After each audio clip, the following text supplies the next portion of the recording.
for different reasons. Therefore, today, Dr. Werner Boy will talk about a very interesting topic, which is titled Taco Trump Resurfaces at the Davos Summit. Is his drawing back from the use of military force to acquire Greenland really a reason to be optimistic? Dr. Werner Boy, good afternoon. A very good afternoon.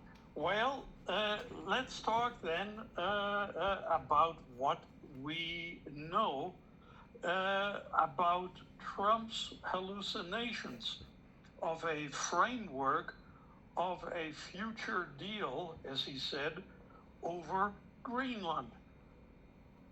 This Wednesday,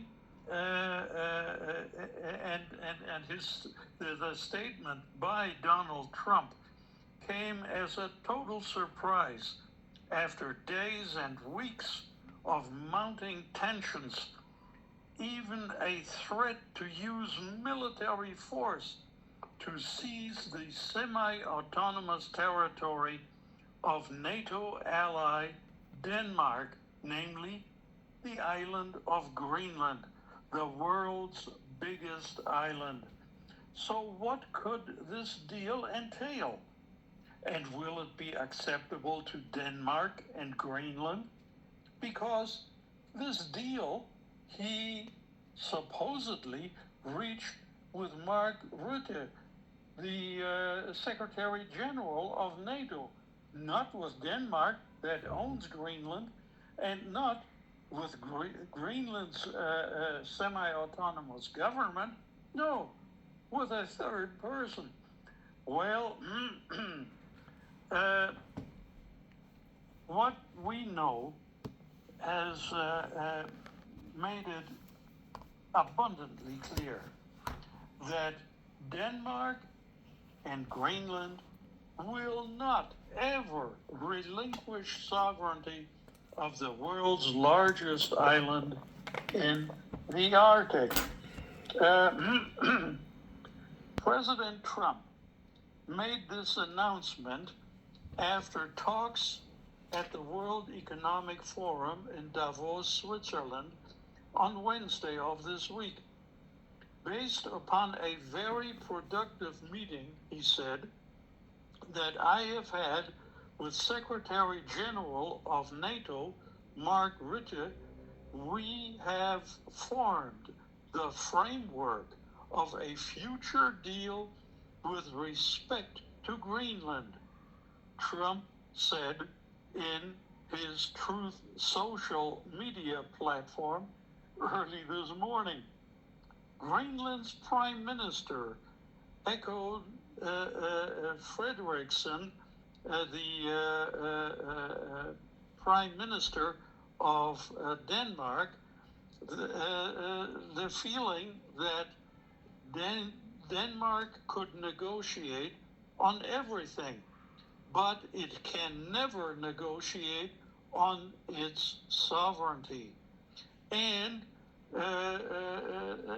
that is the opinion and the standpoint, significantly, of Jens Frederik Nielsen, the Prime Minister of Greenland, who said he did not know the details of the deal being discussed. Well, he should join the club. The rest of the world doesn't know the details either. Well, according to anonymous officials in Washington, one idea entailed Denmark ceding sovereignty over small areas of Greenland when the U.S. would build military bases on Greenland territory.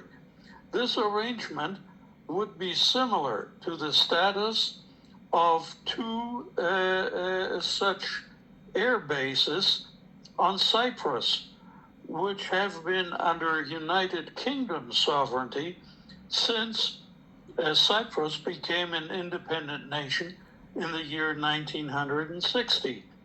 It is not clear how that model would apply because both Denmark and Greenland totally reject relinquishing sovereignty, period. In arguing in favor of seizing Greenland, Trump has mentioned the threat of Chinese and Russian ships around the island, even though Denmark says there is no threat at all. On this point, NATO allies have tried to reassure the United States that they will boost security in the Arctic, and Mark Rutte of NATO says the framework deal will also require this contribution. According to Rutte, I have no doubt, he said, we can do this quite fast. Certainly, I would hope for 2026. I hope even early in 2026, he said yesterday on Thursday. United Kingdom Foreign Secretary Yvette Cooper said the United Kingdom had called for setting up an Arctic security sentry very similar to the approach that NATO has taken with reference to the Baltic sentry to counter a threat by Russia cruising through the waters of the Baltic Sea.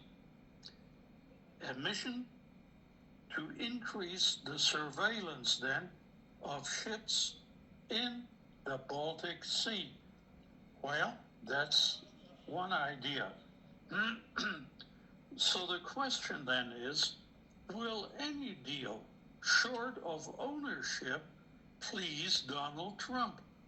Under a 1951 treaty with Denmark, the United States can send as many troops as it wants to Greenland. It already has more than 500 military personnel permanently stationed at its Pituffik base in the northwestern tip of the territory. This Air Force base used to be called the Thule Air Force Base, and when I was a pilot in the German Air Force, I had the chance to deliver supplies from Germany to the Thule Air Force Base in Greenland on 2 occasions in 1967. And it is an enormous base of 10 square kilometers. And in those days, it wasn't the only one.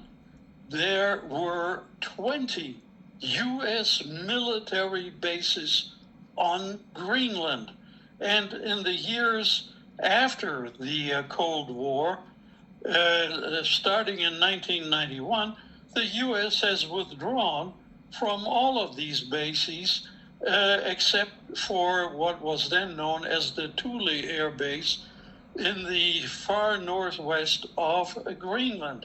However, the U.S. did not dismantle these 21 military bases. They merely locked the doors and abandoned them. So literally, within the time span of a few weeks, Donald Trump, under the Treaty of 1951, could reassume control over all of these massive bases that are the U.S. presence on Greenland. So what we have then is that is hovering over negotiations is Trump's insistence still to own Greenland. He wants to own the entire island. He said leasing is one thing, owning is everything. So he hasn't completely abandoned his crazy ideas.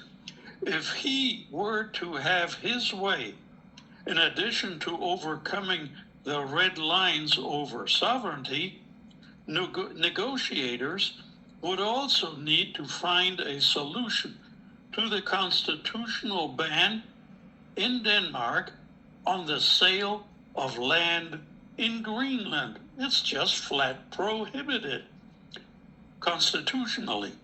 One model is offered by the U.S. naval base at Guantanamo Bay in Cuba, which has been under total U.S. control since 1903 after a kind of permanent lease agreement.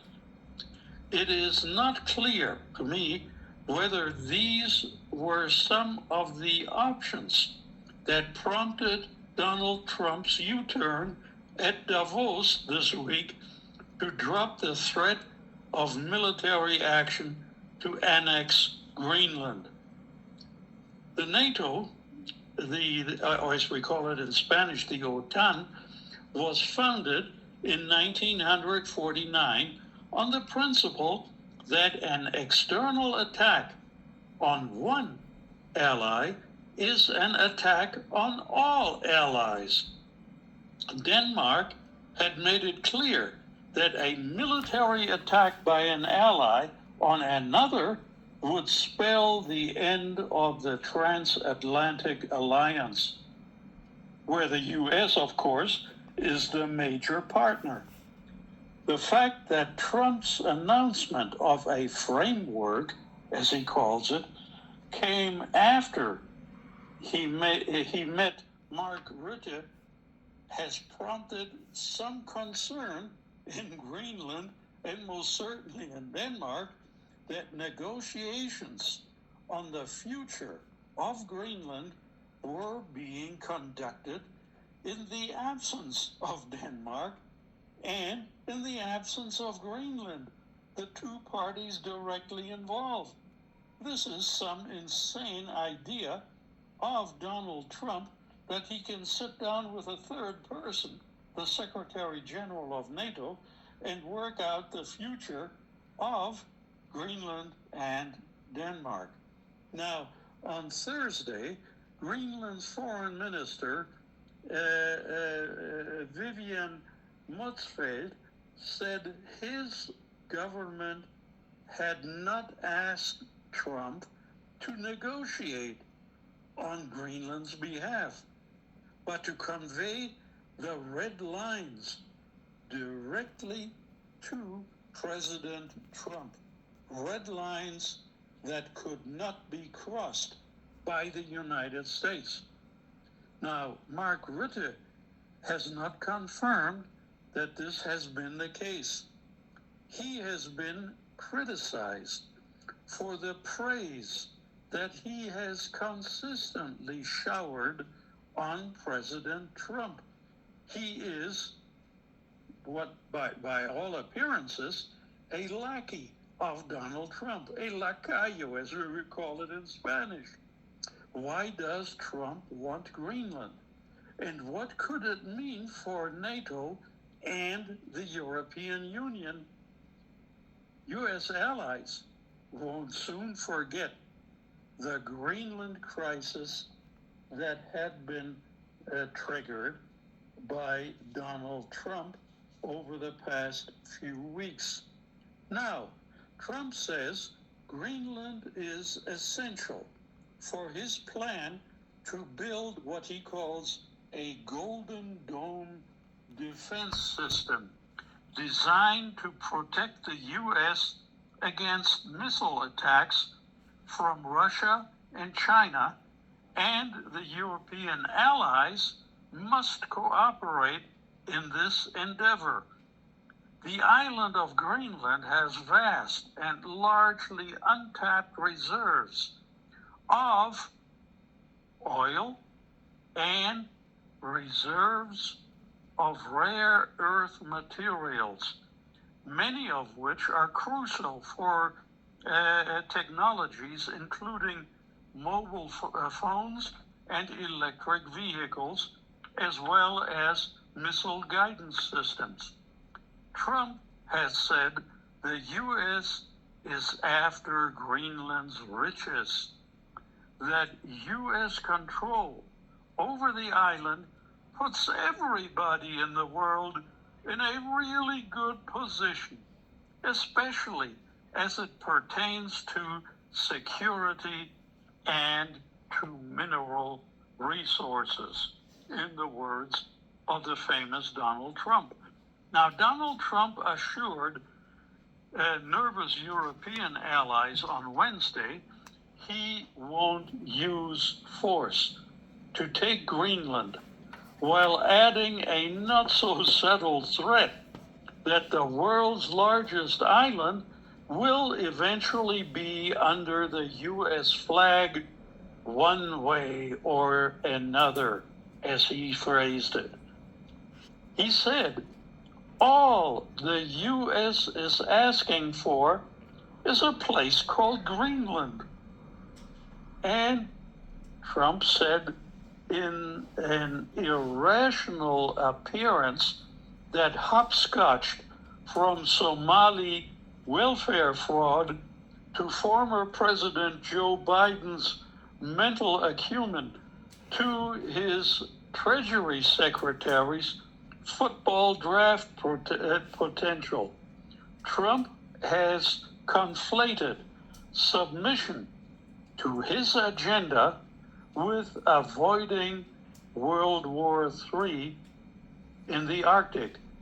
He accuses Denmark, which controls Greenland as a semi-autonomous part of its kingdom, of being ungrateful, branded NATO a lopsided ally for the United States, and he repeatedly painted Greenland as a defective part of North America dating back to the era of the Nazis in Germany. He also continuously confused Iceland for Greenland. Well, said Trump, we want only a small piece of ice for world protection, and they won't give it to me. You can say yes, and we will be very appreciative. Or you can say no, and we will remember. We can do this the easy way or the hard way. That is mafia language used by a U.S. president. He also continuously, as I said, confused Iceland for Greenland. I'm helping Europe, he says. I'm helping NATO. And until the last few days, when I told them about Iceland, they loved me. But he did tell them about Greenland, not Iceland. And the response from those allies in Europe has been anything but positive. In fact, they greeted Trump in Davos with near unanimous hostility. But undeterred, Donald Trump went on to say, Greenland is a vast, almost entirely uninhabited and undeveloped territory that is just sitting undefended in a key strategic location between the United States, Russia, and China. It is exactly where it is right smack in the middle. It wasn't important nearly when we gave it back. We needed it for strategic national security and international security. But at the same time, Trump said force would not be on the table.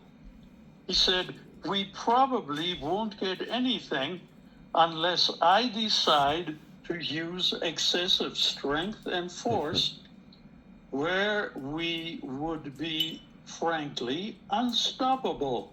This is what Trump said. And then he continued, but I won't do that. That's probably the biggest statement at this forum, because people thought I would use force. I don't have to use force. I don't want to use force. I won't use force, Trump concluded on Wednesday. Yet it was hard to square that promise of pacifism with his repeated vows that the U.S. would end up with Greenland one way or another. It was exactly the style of ping-pong messaging that left some diplomatic gnashing their teeth as they watched the American imperialist president threaten the future. When he wasn't brandishing the overwhelming power of America's military and economy, Trump was denigrating virtually all of the allies in the room at the forum of Davos. Without us, Trump said, most of these countries here don't even work. Trump told this to the elites in that Swiss ski resort. Americans might like the idea of controlling an Arctic neighbor, but the idea of mob-like negotiations is a tough sell, and Trump knows it. But still, he took a stab from his privileged bully pulpit in Switzerland with the zeal of neocolonialism. Trump says he won't storm Greenland, but that doesn't mean it is safe from his gangster-like intents. Well, so then I have here in front of me the text of the Treaty of 1951 that is entitled Defense of Greenland, Agreement between the United States and the Kingdom of Denmark, April 27, 1951. In Article 1, this treaty says, the government of the United States of America and the government of the Kingdom of Denmark, in order to promote stability and well-being in the North Atlantic Treaty Area by uniting their efforts for collective defense and for the presence of peace and security and for the development of their collective capacity to resist armed attack, will each take such measures as are necessary or appropriate to carry out expeditiously their respective and joint responsibilities in Greenland in accordance with NATO plans. And then it goes on to Article 2. In order that the government of the United States of America, as a part of the North Atlantic Treaty, may assist the government of the Kingdom of Denmark, enabling and or operating such defense areas as the two governments, on the basis of NATO defense plans, may from time to time agree to be necessary for the development of the defense of Greenland and the rest of the North Atlantic Treaty Area, and which the government of the Kingdom of Denmark is unable to establish and operate single-handedly. The two governments, in respect of the defense areas thus selected, agree to the following, and here it comes. In cases where responsibility for the operation and the maintenance of any defense area shall fall to the government of the United States of America, following provisions shall apply without prejudice to the sovereignty of the Kingdom of Denmark over such defense area and the natural right of the competent Danish authorities to free movement everywhere in Greenland, the government of the United States of America, without compensation to the government of the Kingdom of Denmark, shall be entitled within such defense area named Greenland, and the airspace over it, and the waters adjacent thereto, to improve and generally to fit the area for military use by the United States, and to station and house personnel, and to provide for the protection and internal security of the area of Greenland, and to establish and maintain postal facilities and commissary stores. Well, and to improve and deepen harbors, channels, entrances, and anchorages on the coast of Greenland. Now, the United States military, and this now is Article 7, the United States military and civilian personnel and members of their families shall be exempt from all forms of taxation, assessments, or other levies by the government of the Kingdom of Denmark or by the Danish authorities in Greenland.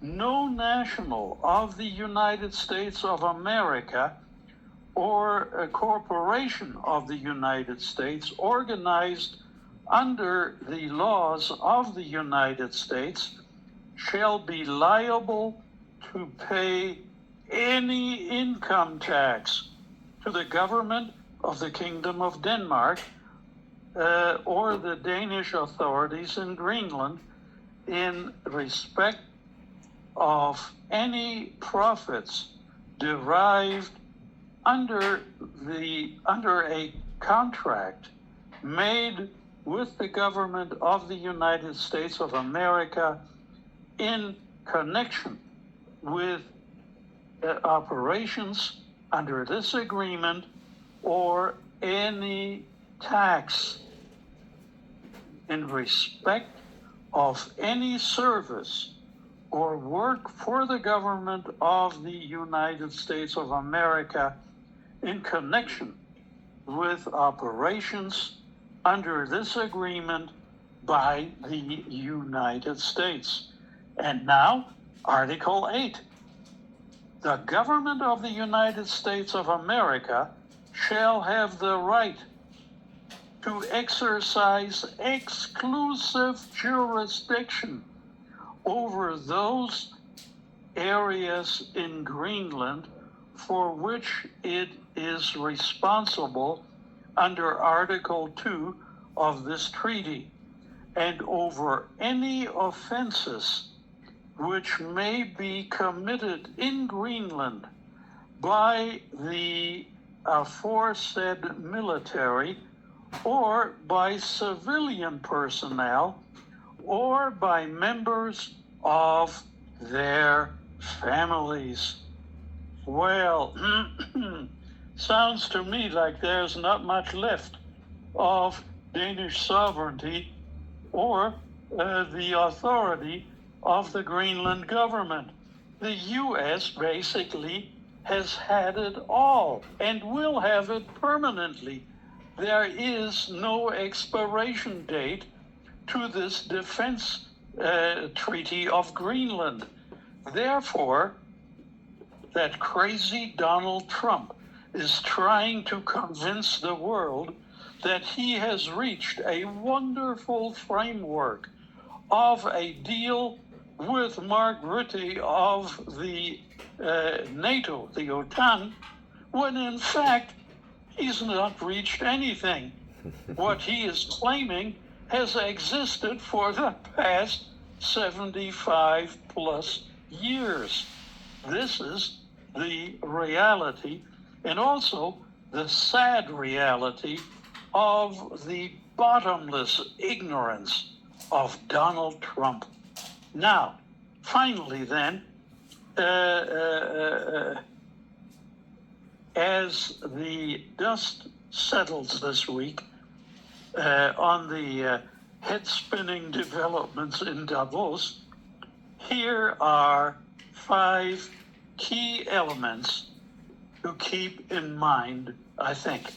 Number 1, for now, the details of the deal with Mark Rutte don't appear to exist. We don't know the details. Shortly after announcing the breakthrough by way of his social media platform, the American president conceded to reporters in Davos it's right now a little bit in progress. On Thursday morning, yesterday, during a Fox News Network business interview, he added, it's really being negotiated now, the details of it. Any suggestion that there's a meaningful agreement in place is totally misguided. Then, number 2, be prepared for a fresh round of taco mockery by Donald Trump. Throughout 2025, the president confronted consistent Trump always chickens out ridicule, mostly driven by his willingness to back off his tariff threats in the face of sharp stock market downturns. This week, it happened again. Trump referred to the stock market 3 times during his rambling remarks at the World Economic Forum in Davos, shortly before caving in, his chickening out again, which left little doubt about why he was eager to back away from the crisis that he, and only he, created.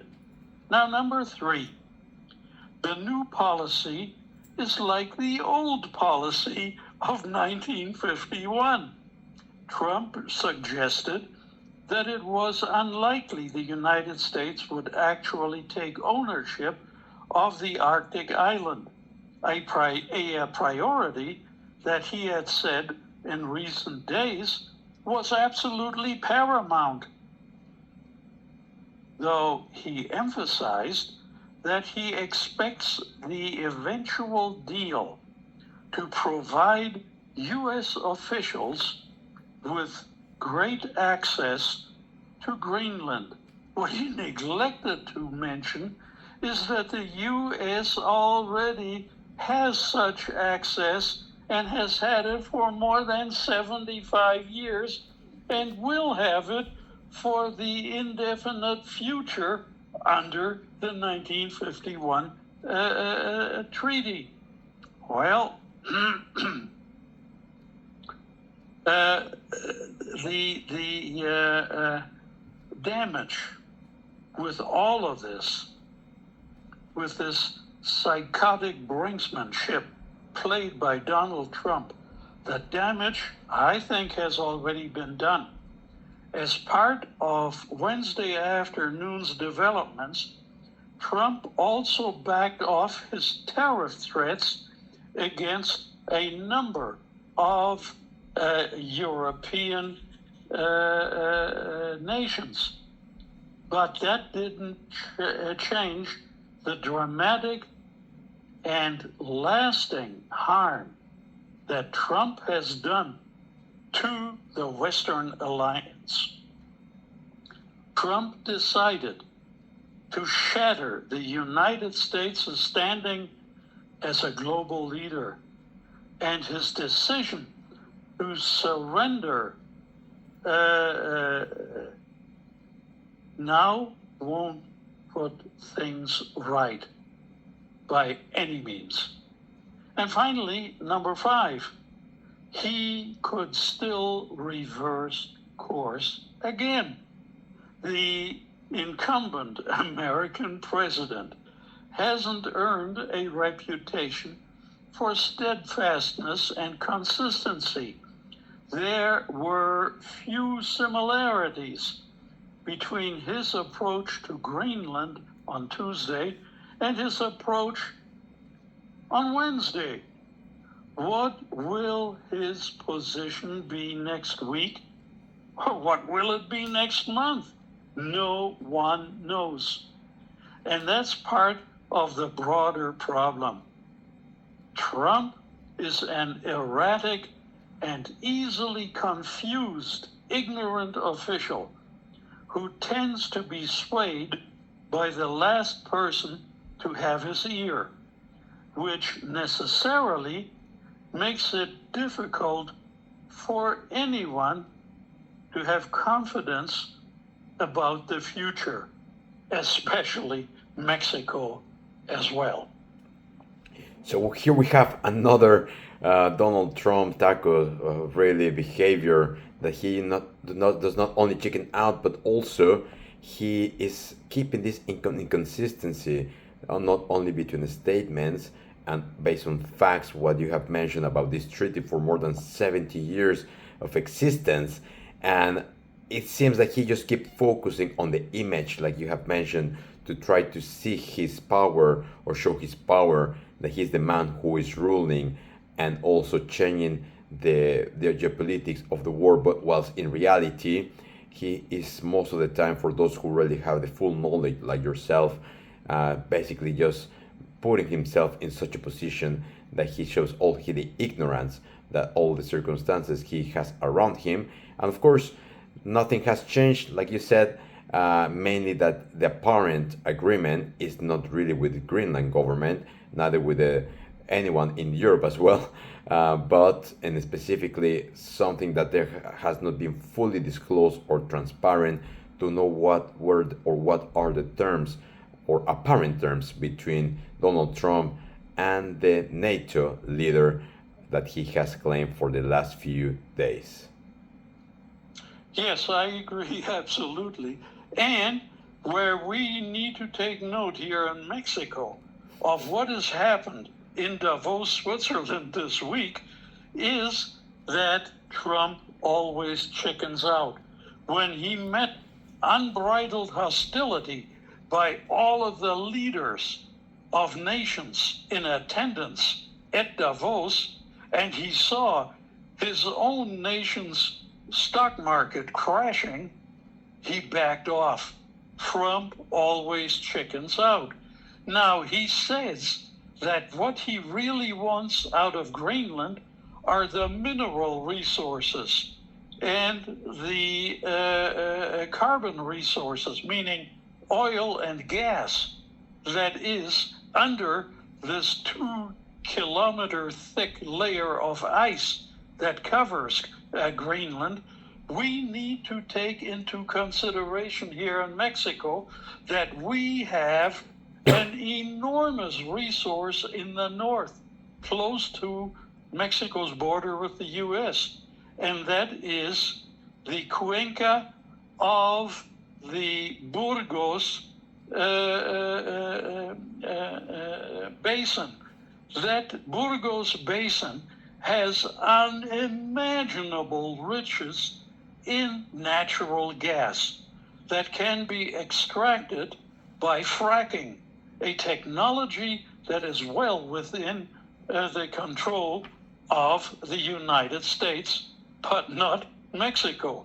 If he should get it into his mind that he wants to annex the basin of Burgos and literally steal the natural gas richness from Mexico, we need to assume a similar hostile, inflexible, and aggressive posture that resulted in a positive outcome for the European powers of the European Union and NATO in Davos, Switzerland this week. And there is the answer, actually. Very good point that if Donald Trump continues trying to threaten Mexico, because the more time passes, we can notice his only and single intention is to benefit himself and those close to him. And specific for Venezuela, it was nothing to do with the drugs, it was purely the excuse, and he's really behind the oil. In Greenland, he's using the excuse with China and Russia when several times different individuals and governments, they have proven that there's no evidence as such that China and Russia are passing ships. And of course, the minerals is what he's really behind. And the same in Mexico.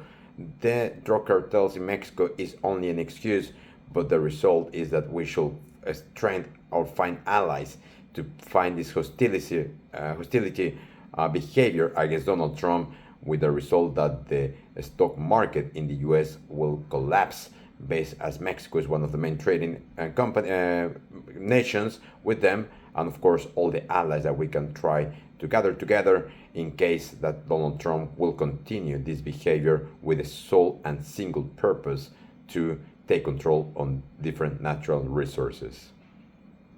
Absolutely, and in that context, we desperately now need to get closer with Canada so that we can present a united front against the insanity of the President of the United States.